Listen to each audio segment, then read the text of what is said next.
சென்னை அண்ணா பல்கலைக்கழக மாணவி பாலியல் வன்கொடுமை செய்யப்பட்ட விவகாரத்தில் எஃப்ஐஆர் வெளியிடப்பட்டிருக்கிறது. இது பற்றின மேலும் விவரங்களை செய்தியாளர் சசிதரன் வழங்கிட கேட்கலாம். எஃப்ஐஆரில் குறிப்பிட்டுள்ளவை என்ன? இது தொடர்பான முழு விவரங்கள் சசிதரன். அண்ணா பல்கலைக்கழக மாணவி வன்கொடுமை செய்யப்பட்ட விவகாரத்தில் எஃப்ஐஆர் வெளியீடு ஏற்பட்டிருக்கிறது.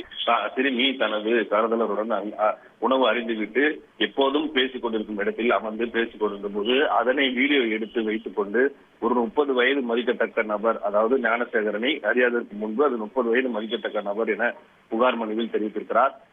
அவர் அருகில் வரும்போது ஒரு ஆடி காரில் வந்திருக்கிறார் என அந்த எஃப்ஐஆரில் குறிப்பிடப்பட்டிருக்கிறது. அங்கிருந்து எங்களை வீடியோ எடுத்து வைத்துக் கொண்டு மிரட்டியதாக தெரிவிக்கப்பட்டிருக்கிறது. நாங்கள் தனியாக இருந்ததை எடுத்து வீடியோ எடுத்து வைத்து டீன் மற்றும் பேராசிரியர்களிடம் உங்கள் வீடியோவை காட்டி விடுவேன் என மிரட்டியிருக்கிறார்.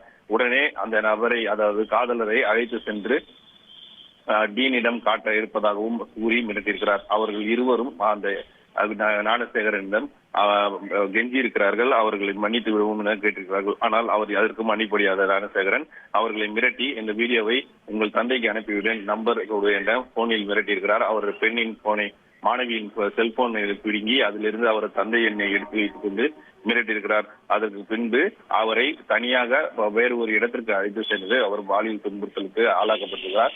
இவ்வாறு என்னால் முடியவில்லை எனக்கு மாணவி கதறி இருந்த போதும் வலுக்கட்டாயமாக அவர் பாலியல் துன்புறுத்தலில் ஈடுபட்டதாக அந்த எஃப்ஐஆரில் தெரிவிக்கப்பட்டிருக்கிறது.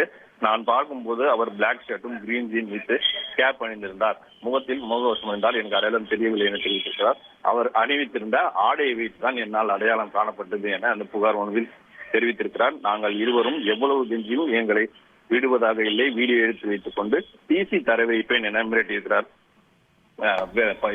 கன்னியாகுமரி மாவட்டத்தில் இருந்து இங்கு படிக்கும் எங்களுக்கு டிசி கொடுத்து விடுவோம் என மிரட்டியதால் நாங்கள் என்ன செய்வது என்று தெரியாகவும் எனது காதலரை அடித்து துன்புறுத்தியதால் அவர்களின் ஆசைக்கு அடிபணிந்தேன் என தெரிவித்திருக்கிறார். அவர் எங்களை வற்புறுத்தி பாலியல் துன்புறுத்தலுக்கு ஆளாக்கப்பட்டதாகவும் அந்த எஃப்ஐஆரில் தெரிவிக்கப்பட்டிருக்கிறது.